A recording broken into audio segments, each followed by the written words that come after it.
Теперь точно конец. Самое нашумевшее дело за последние дни в Таджикистане подошло к концу. Подписывайтесь на обновления и точно будете в курсе всего самого важного. Дилшот Саидмуродов, подозреваемый в похищении и убийстве Шухрата Исматулоева, задержан и доставлен в Душанбе.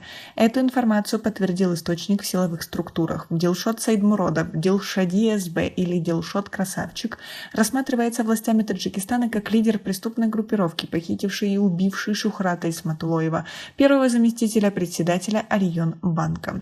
Ранее сообщалось, что после совершения преступления он сбежал в Россию. Генеральная прокуратура Таджикистана ранее обратилась к таджикам России оказать содействие в поимке Дилшода Саидмуродова. Об этом сообщалось на странице Общественного совета при посольстве Республики Таджикистан в России. Также сообщалось, что Таджикистан предлагает вознаграждение за его поимку, однако сумма не указывалась. Напомним, Шухрат Исматулоев был похищен преступной группировкой вечером 23 июня в Душанбе.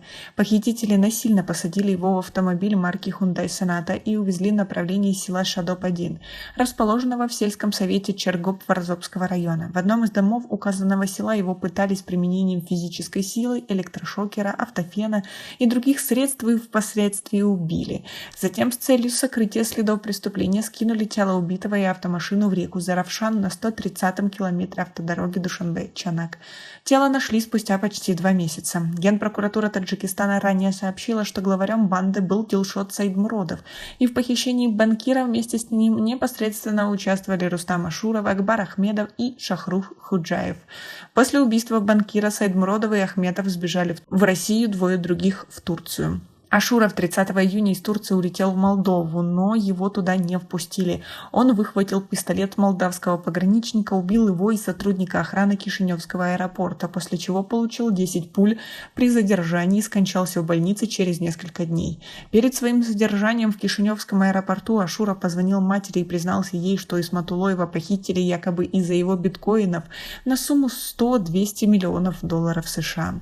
29 августа на сайте МВД России появилась информация о встрече министра внутренних дел Таджикистана Рамазана Рахимзада и России Владимира Колокольцева, где было сообщено о задержании в Российской Федерации 2 подозреваемых в похищении и убийстве банкира. Однако их имена в этой новости не упоминалось. Как и где был задержан еще один подозреваемый, Акбар Ахмедов, официально не сообщалось. Однако власти сообщали, что Ахмедов добровольно сдался органам. СМИ писали, что в начале августа правоохранительные органы задержали и доставили в СИЗО его мать, чтобы оказать давление на сына. После этого Ахмедов вынужден был вернуться в Душанбе из Москвы и сдаться правоохранительным органам.